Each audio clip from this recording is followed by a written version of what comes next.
नमस्कार, देश के number 1 news channel news 18 India पर आपका बहुत स्वागत है। मैं हूं आपके साथ शिवानी पांडे। नंबर 1 चैनल के नंबर 1 शो कच्चा चिट्ठा में आज सबसे पहले बात पुतिन के परमाणु कोबरा की। पुतिन की परमाणु फोर्स ने एक ऐसा किंग कोबरा बनाया है जो रेडिएशन वाला जहर उगलता है और पुतिन ने अपनी सेना के टॉप अधिकारियों के साथ मीटिंग भी की और बोले कि रूस के नए परमाणु हथियार तैयार हैं। जनवरी महीने में ये रूस के युद्धपोत पर तैनात भी हो जाएंगे। समंदर में पुतिन कितना भयंकर युद्ध शुरू करने जा रहे हैं, पुतिन ने जो नया हथियार दिखाया है, पुतिन का परमाणु कोबरा कितना जानलेवा है, जवाब इस स्पेशल रिपोर्ट में मिलेगा।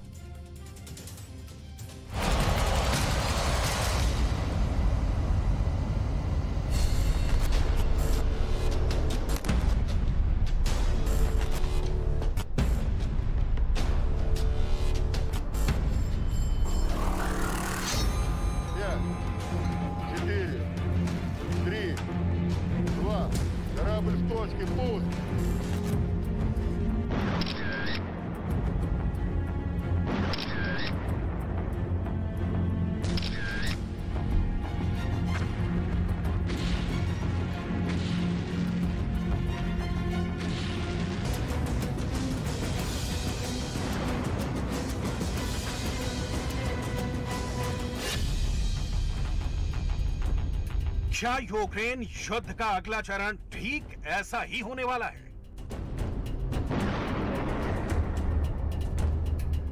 क्या पुतिन की सेना अब समंदर से यूक्रेन के अंदर वार करने वाली है? क्या फरवरी के शुरू होने से पहले पुतिन ने यूक्रेन युद्ध को जीतने का फरमान सुना दिया है? सवाल है, पुतिन की सेना ऐसा कैसे करेगी?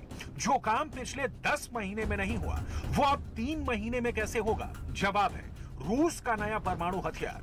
पुतिन ने ऐलान किया है कि यह रूस का अजेय अस्त्र है जिसका दुनिया में कोई तोड़ नहीं है।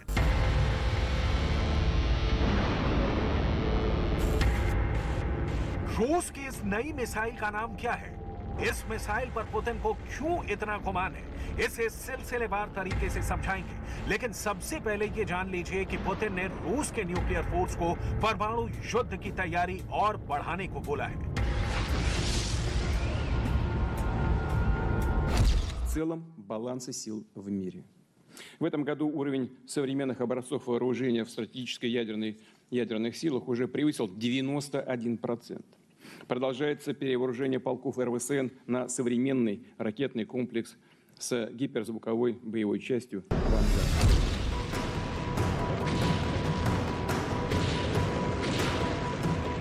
पुतिन ने यह बात रूस के टॉप मिलिट्री ऑफिसर्स के साथ मीटिंग में बोली है। इस खास मीटिंग में पुतिन ने सेना के टॉप अधिकारियों को डायरेक्ट आदेश दिया है कि परमाणु युद्ध की तैयारी को कैसे बढ़ाना है, आने वाले दिनों में किस रणनीति से युद्ध लड़ना है, रूस की सेना को किस मोर्चे पर ज्यादा ध्यान देना है, सेना की तादाद बढ़ाकर कितनी करनी है, सेना की ताकत बढ़ाने के लिए कौन कौन से नए हथियार मिलने जा रहे हैं,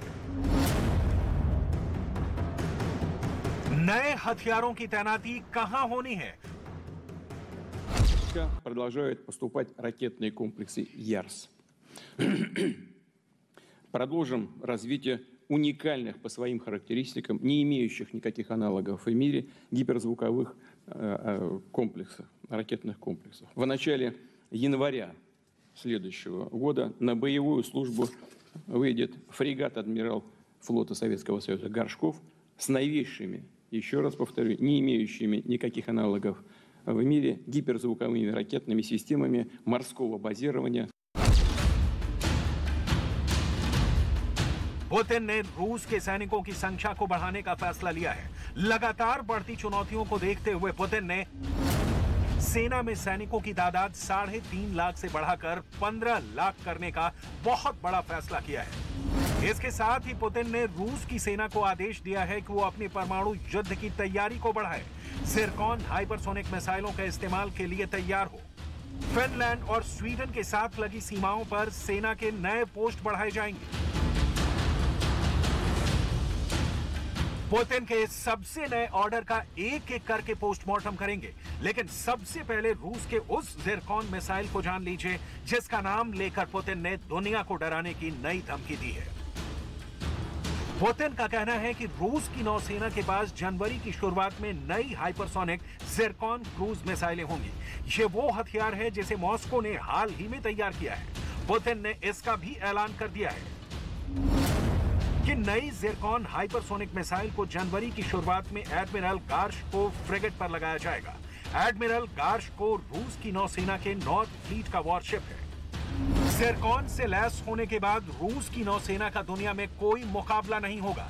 ज़िरकॉन एक एंटी शिप मिसाइल है। ये मिसाइल आवाज की रफ्तार से 9 गुना तेज गति से दुश्मन पर हमला बोलने में सक्षम है।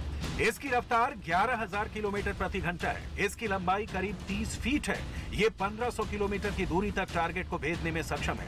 ये मिसाइल 300 से 400 किलोग्राम वॉरहेड को भी ले जा सकती है। इसके साथ ही ये परमाणु हमला करने में भी पूरी तरह से सक्षम है।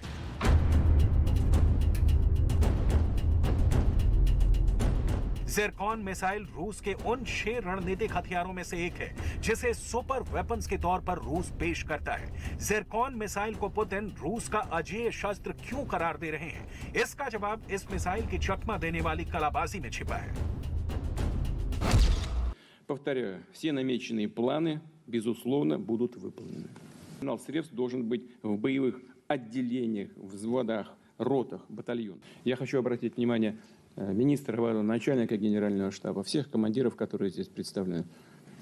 У нас нет никаких ограничений по финансированию.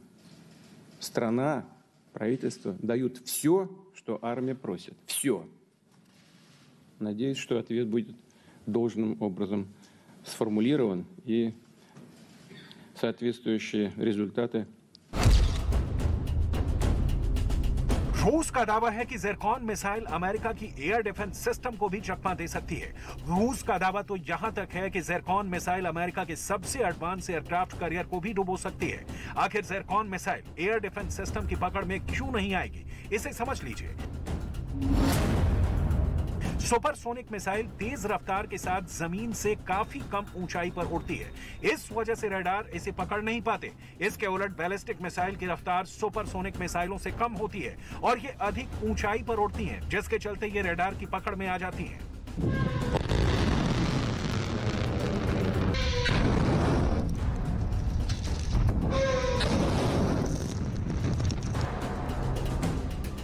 पुतिन ने रूस के टॉप सैन्य अधिकारियों के साथ मीटिंग में रूस के यार्स मिसाइल का भी नाम लिया। पुतिन का कहना है कि यार्स मिसाइल मोर्चे पर तैनात सेना को पहले की ही तरह मिलती रही।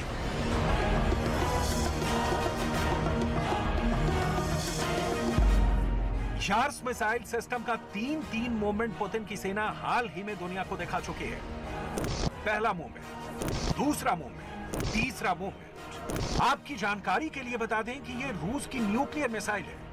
रूस की ये मिसाइल कितनी खतरनाक है, इसे आप इस बात से समझ सकते हैं कि इस एक मिसाइल में एक साथ 6 परमाणु बम फिट हो सकते हैं।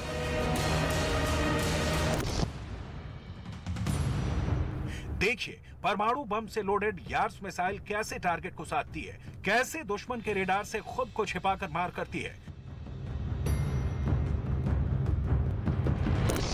सवाल है, क्या इस शक्तिशाली परमाणु मिसाइल को आगे बढ़ाकर पुतिन ने एक बार फिर परमाणु खतरों को बढ़ा दिया है?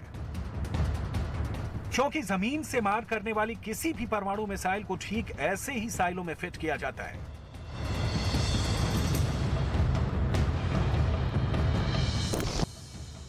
इस रिपोर्ट को बहुत गौर से देखिए। इसमें हम आपको पुतिन के इस खतरनाक मिसाइल से अमेरिका भी क्यों डरता है, इसे बताने वाले हैं।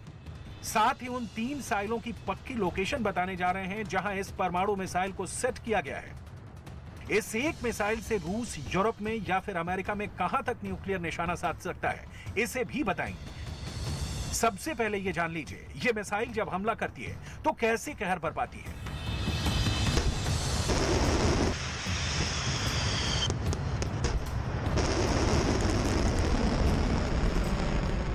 अपने परमाणु युद्धाभ्यास में इस मिसाइल को दागकर पुतिन पहले ही दुनिया को डरा चुके हैं। परमाणु हमला करने वाली ये मिसाइल जब अपने टारगेट की तरफ बढ़ती है तो कैसे आकाश में आग लगाती है, इसे देख लीजिए। Внимание! Пуск!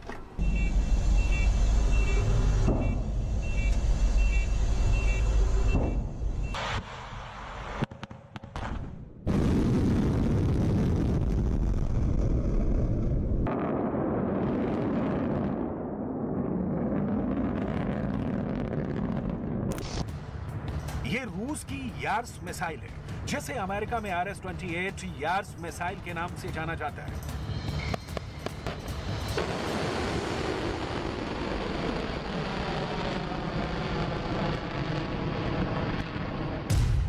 सबसे पहले रूस में परमाणु मिसाइल कितनी कारगर है, इसे जान लीजिए। RS-24 मिसाइल 75.5 फीट लंबी और 55 टन वजनी है। रूस के परमाणु तहखाने में कुल 173 RS-24 मिसाइल है। 24,500 किलोमीटर प्रति घंटा की रफ्तार से ये मिसाइल टारगेट की ओर बढ़ती है। परमाणु हमला करने वाली RS-24 मिसाइल की रेंज 10,500 किलोमीटर है। इस मिसाइल की सबसे बड़ी ताकत इसकी पेलोड क्षमता है। RS-24 मिसाइल में 500 किलोटन के 6 परमाणु बम सेट हो सकते हैं, यानी यार्स मिसाइल से 3,000 किलोटन क्षमता वाला परमाणु हमला किया जा सकता है।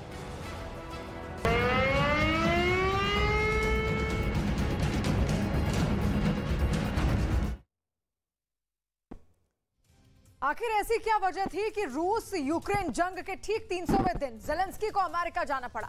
ज़ेलेंस्की को अमेरिका में यह क्यों कहना पड़ा कि हिटलर बन चुके पुतिन को जंग में हराना बहुत जरूरी है? क्या पुतिन की सेना कुछ ऐसा करने जा रही है जिसकी वजह से यूक्रेन, अमेरिका और नेटो में शामिल 30 देश खौफ में हैं? देखिए रिपोर्ट।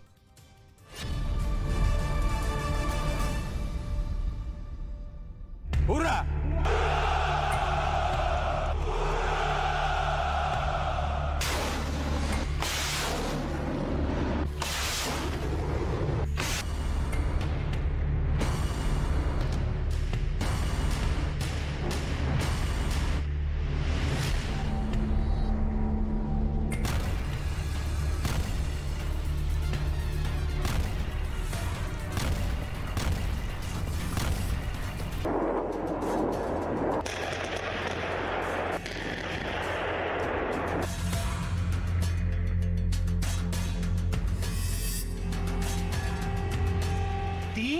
दो दिनों से चल रही रूस और यूक्रेन की जंग में अब ऐसा क्या होने जा रहा है जिसे लेकर अमेरिका और नेटो के रोंगटे खड़े हो गए?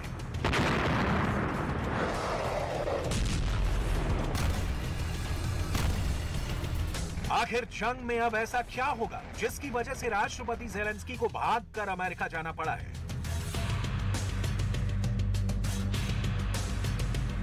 अमेरिका के पेंटागन में राष्ट्रपति ज़ेलेंस्की पुतिन के खिलाफ ऑपरेशन हिटलर चलाने की बात क्यों कर रहे हैं?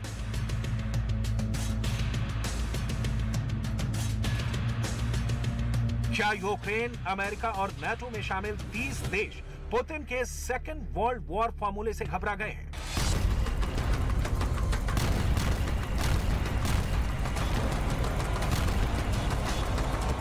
दुनिया भर के डिफेंस एक्सपर्ट क्यों दावा करने लगे हैं कि नए साल 2023 में या तो पुतिन का रूस जंग जीतेगा या फिर पुतिन का परमाणु बम यूक्रेन और नेटो को भस्म कर देगा?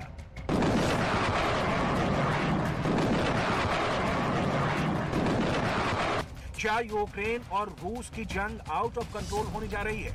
इस होने वाली त्रासदी के लिए कौन जिम्मेदार होगा?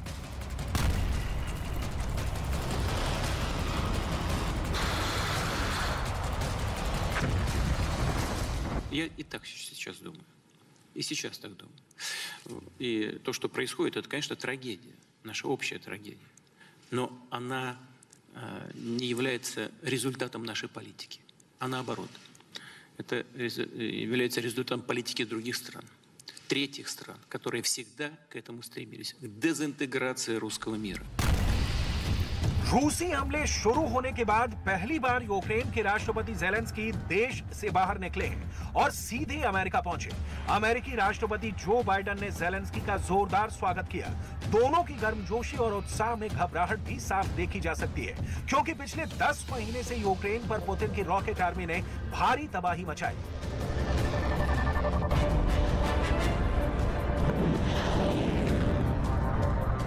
आसमान से आग बरसाती मिसाइलों ने यूक्रेन के दर्जन भर शहरों को खंडहर बना दिया। यूक्रेन की राजधानी कीव में तो कई मरघट बन चुके हैं। यूक्रेन की ऐसी दुर्दशा के बीच ज़ेलेंस्की का अमेरिका दौरा साफ दिखा रहा है कि यूक्रेन कितने गंभीर संकट से गुजर रहा है। रूस की सेना यूक्रेन के एक एक शहर और गांव को तबाह करते हुए आगे बढ़ रही है। पुतिन भी जानते हैं कि यूक्रेन का दम निकालने के लिए यूक्रेन के हथियार सप्लाई, बिजली और पानी सिस्टम को पूरी तरह से तबाह करना होगा और यूक्रेन में इस वक्त रूस की फौज यही कर रही है। इसीलिए ज़ेलेंस्की ने कीव से वॉशिंगटन तक की दौड़ लगाई है ताकि हारते यूक्रेन के लिए अमेरिका कुछ करे। अमेरिका में ज़ेलेंस्की ने जिस तरह से दावा किया कि यूक्रेन कभी भी रूस के सामने सरेंडर नहीं करेगा, ये साबित करता है कि पुतिन ने यूक्रेन और नाटो को अपने सेकेंड वर्ल्ड वॉर फॉर्मूले में बुरी तरह से फंसा लिया है। Ukraine holds its lines and will never surrender. Zelensky का रूसी मिसाइलों की बारिश और ड्रोन हमलों के बीच यूक्रेन से निकलना, बाइडेन से मिलना पुतिन को बेहद नाराज कर गया है। टॉप सीक्रेट्स के मुताबिक पुतिन ने जंग को लंबा खींचने का मिशन तैयार कर लिया है। पुतिन की फौज खास तौर से यूक्रेन के आसपास सेकेंड वर्ल्ड वॉर के फॉर्मूले से युद्ध कर रही है। इसीलिए ज़ेलेंस्की ने अमेरिका में साफ कहा है कि हमें हिटलर बन चुके पुतिन को रोकना होगा और पुतिन की नाजी सेना के खिलाफ मिलकर युद्ध करना होगा। ऐसे में सवाल ये भी उठता है कि आखिर ज़ेलेंस्की और बाइडेन को क्यों साबित करने पर तुले हैं कि रूस की सेना नाजी सेना, जबकि पुतिन एक हिटलर की तरह है।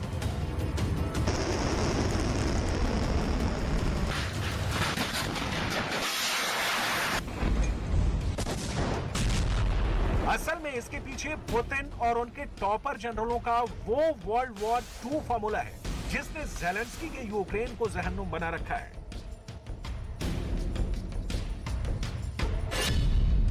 रूस की फौज यूक्रेन के शहरों की जबरदस्त घेराबंदी कर रही है ताकि हथियार सप्लाई के साथ साथ बिजली और पानी की सप्लाई बंद की जा सके। पुतिन ने 3 लाख नई फौज को कीव को घेरने के लिए तैयार कर दिया है, जिसकी वजह से ज़ेलेंस्की के होश उड़े हुए हैं। नाटो भी मान चुका है कि पुतिन यूक्रेन में लंबी जंग की तैयारी कर चुके हैं। इसीलिए नए साल 2023 की शुरुआत में पुतिन की सेना यूक्रेन पर भयानक हमले करेगी। पुतिन रॉकेट हमलों से यूक्रेन की हर उस इमारत को तबाह करने में जुटे हैं जो यूक्रेन की स्नाइपर और सोल्जर के लिए बंकर या आड़ का काम कर रही है। यहां तक कि बेलारूस की तरफ से भी रूस और बेलारूस हमला करने जा रहे हैं, जहां रूस की मिलिट्री के साथ बेलारूस के 60,000 सैनिक यूक्रेन पर हमला करेंगे। पुतिन ने हमले की तैयारी इतनी जबरदस्त कर रखी है कि जो यूक्रेन के साथ साथ अमेरिका, ब्रिटेन और नाटो से जुड़े 30 देशों पर भारी साबित होगी। रूस ने जंग का ब्लूप्रिंट सेकेंड वर्ल्ड वॉर के हिसाब से तैयार किया है, जो यूक्रेन को तिल तिल करके मार रहा है। The occupiers have a significant advantage in artillery. They have an advantage in ammunition. They have much more missiles and planes than we ever had. And it's true, but our defense forces stand. Ukraine और NATO lakh दावे कर ले कि रूस की मिसाइलों को उनके डिफेंस सिस्टम पूरी तरह से तबाह कर रहे हैं, लेकिन हकीकत में रूस के रॉकेट और मिसाइल आर्मी भयानक हमले कीव समेत दर्जनों शहर पर कर रही है। कुछ दावों के मुताबिक 5 दिसंबर से अब तक रूस ने यूक्रेन पर 300 से ज्यादा घातक मिसाइलों से हमले किए हैं, जबकि रॉकेट से किए गए हमलों की सही संख्या का अंदाजा लगाना तो डिफेंस एक्सपर्ट्स तक के लिए मुश्किल हो रहा है। हैरानी की बात तो यह है कि यूक्रेन में रूस की मिसाइलें तांडव मचा रही हैं, लेकिन अभी तक यूक्रेन को अमेरिकी मिसाइल डिफेंस सिस्टम पैट्रियट नहीं मिल पाई है। हैरानी तो इस बात की भी है कि ज़ेलेंस्की अमेरिका से और पैट्रियट मिसाइल मांग रहे हैं, जबकि अभी तक एक भी पैट्रियट मिसाइल यूक्रेन नहीं पहुंची है। अमेरिका में ज़ेलेंस्की स्क्रिप्ट पढ़कर यही साबित करते नजर आए कि यूक्रेनी लोगों में रूस का जबरदस्त खौफ है। We defeated Russia in the battle for minds of the world. We have no fear, nor should anyone in the world have it. Ukraine's gained this victory, and it gives us courage, which inspires the entire world. लगता है Zelensky खुद के डर पर काबू पाने की कोशिश में है, इसीलिए अमेरिका की शरण में पहुंचे। अब आप जरा ये देख लीजिए कि ज़ेलेंस्की सीक्रेट तरीके से कैसे हैवी सिक्योरिटी के साथ अमेरिका पहुंचे। इंटरनेशनल मीडिया के मुताबिक ज़ेलेंस्की अमेरिका की सैन्य विमान बोइंग C-40 के जरिए पोलैंड से यूरोप के ऊपर उड़ते हुए अमेरिका पहुंचे। इस विमान की उड़ान से 1 घंटे पहले अमेरिका ने जर्मनी से नाटो के जासूसी विमान आवास को भेजा था।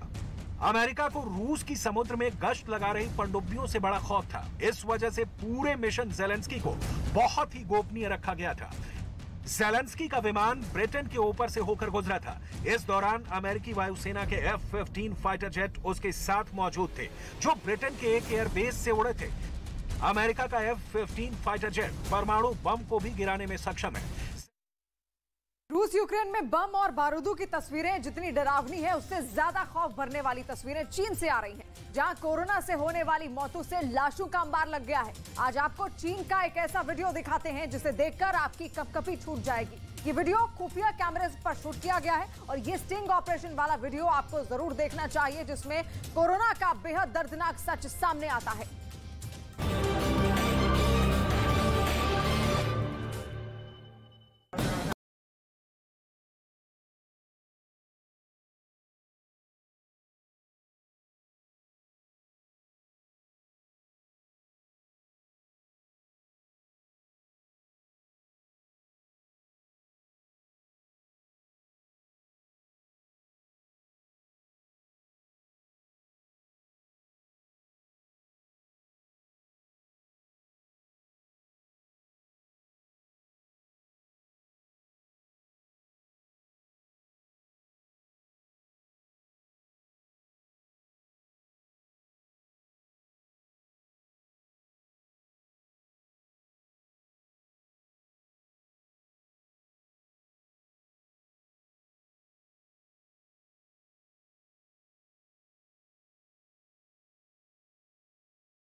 नहीं देख रहा। उनकी सेना की नई ड्रिल का नजारा देखिए और उसके आगे देखिए कोरोना से बेमौत मरती चीन की जनता की बेहद दर्दनाक तस्वीरें।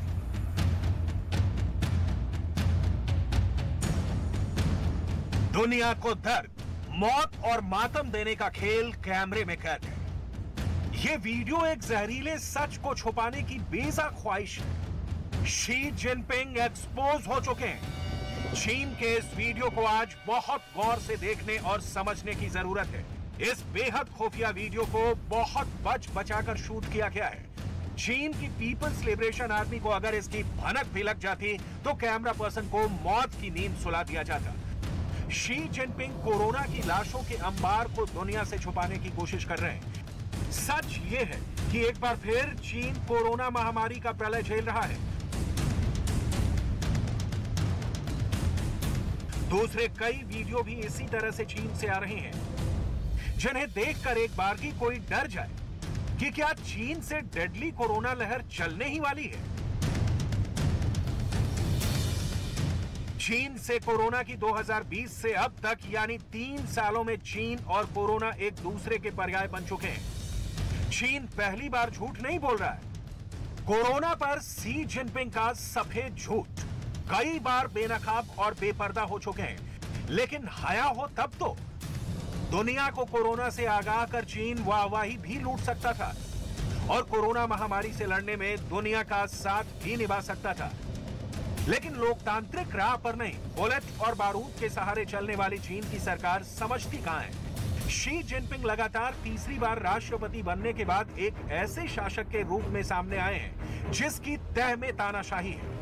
चीन में कोरोना की आज आपको असली तस्वीर दिखाते हैं। ये देखिए और सोच कर सिहरिए कि आपका पड़ोसी मुल्क मौत को कैसे छुपा रहा है। जिन चाइनीज सामानों से दुनिया अटी पड़ी है, उसे बनाने वाले हाथ कैसे मौत की चादर में लिपटे हैं। ये चीन के आम आदमी है। कोरोना जिनके माथे पर मौत टांग गई। आंकड़ों की बाजीगरी का ड्रैगन वाला खेल कैसे वर्ल्ड वाइड एक्सपोज हो चुका है, यह देखना आज बहुत जरूरी है, क्योंकि मौत का सौदा करने का हक चीन को कतई नहीं है। चीन में कोरोना की ये सबसे लेटेस्ट रिपोर्ट देखिए। चीन में जीरो कोविड पॉलिसी लागू करते ही इस बार कोरोना वायरस के नए वेरिएंट की ऐसी भयानक लहर आई कि जिसने पूरे देश ही नहीं बल्कि पूरी दुनिया में हड़कंप मचा दिया। चीन के अस्पतालों में बेड फुल है, मुर्दा घरों में शवों का ढेर लगा है। अंतिम संस्कार के लिए भी 24 घंटे से ज्यादा का इंतजार करना पड़ रहा है। आपको एक ताजा रिपोर्ट दिखाते हैं, क्योंकि चीन के दुनिया को बताए मौत के आंकड़ों की हकीकत ड्रैगन के डर्टी माइंड का एक गेम है। ब्लूमबर्ग की इस रिपोर्ट में लंदन स्थित एक एनालिटिक्स फर्म एयरफिनिटी लिमिटेड के आंकड़ों का हवाला दिया गया है। रिपोर्ट बताती है कि चीन में रोजाना करीब 10 लाख कोविड मामले सामने आ रहे हैं।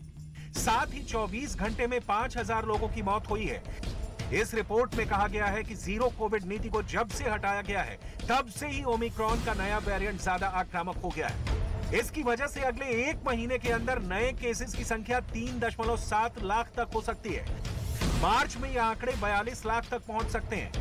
इधर ये रिपोर्ट और उधर शी की सरकार की कोरोना के आंकड़े जो आपको दिखाएंगे। इस वक्त शी जिनपिंग की सरकार कोरोना पर बीजिंग में क्या विचार दे रही है, सुन लीजिए।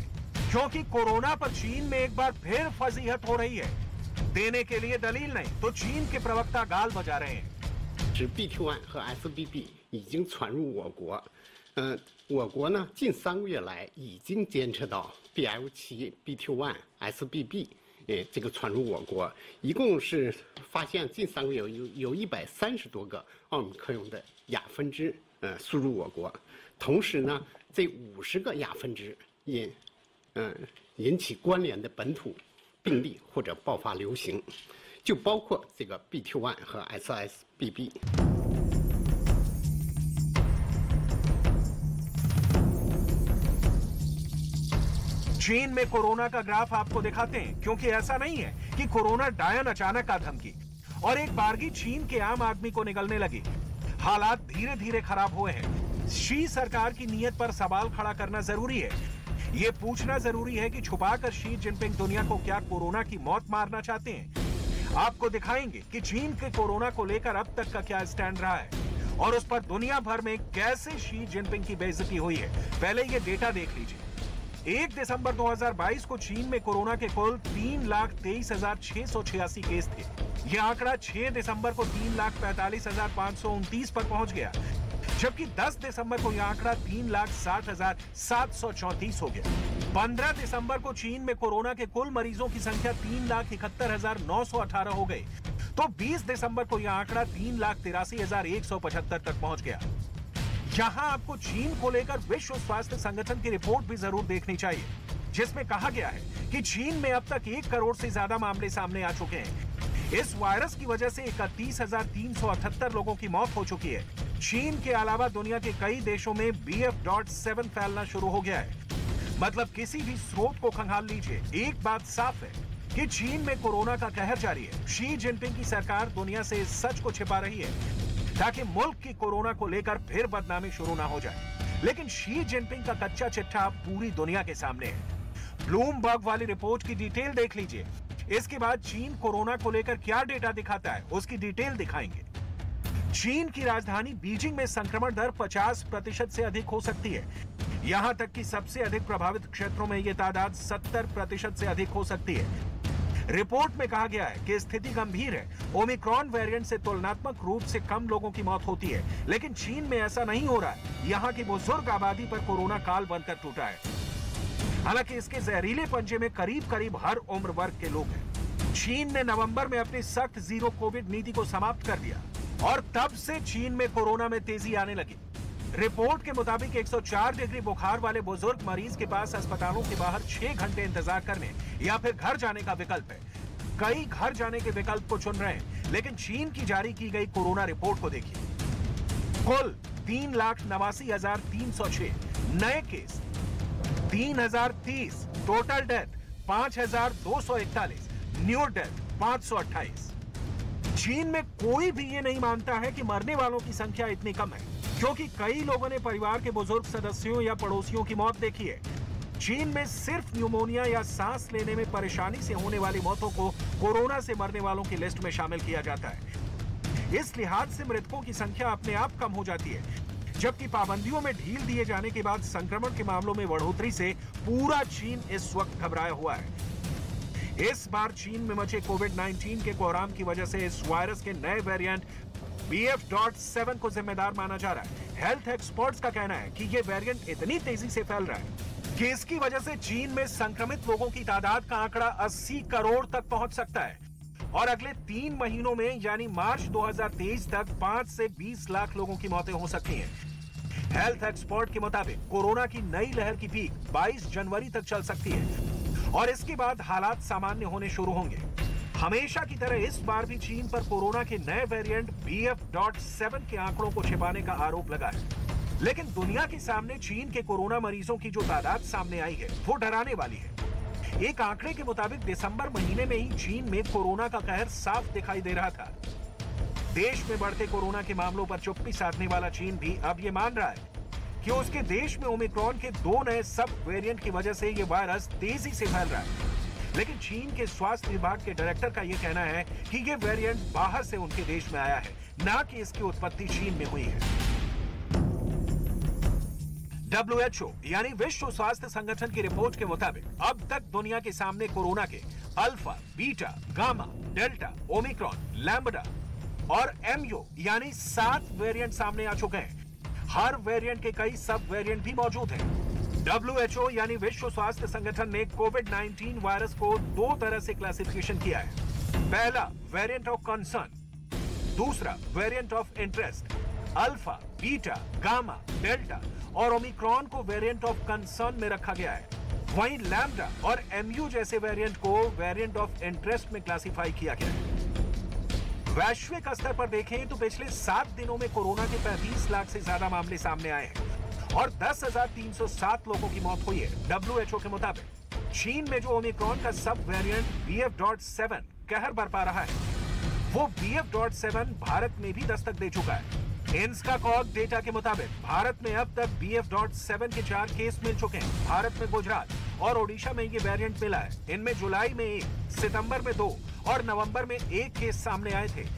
बेस्ट कोविड मैनेजमेंट का भी एक अनुभव रहा पिछले 2 साल से, और कोविड के लिए क्या क्या प्रिकॉशन लेना चाहिए सारी दुनिया के साथ लगातार मैं एज ए हेल्थ मिनिस्टर बात कर रहा हूँ, WHO से बात कर रहा हूँ, तो उससे पता चलता है कि कौन सी दिशा में आगे बढ़ रहा है कोविड क्राइसिस। उसको देखते हुए जो भी प्रिकॉशन लेने की आवश्यकता है वो लेना हमने ऑलरेडी चालू कर दिया है। चीन सरकार का कहना है कि वो कोरोना की बढ़ती रफ्तार को रोकने के लिए हर मुमकिन कदम उठा रही है, लेकिन ये कदम कैसा है उसका ये वीडियो सबूत है। चीन ने दुनिया को हमेशा गुमराह किया है।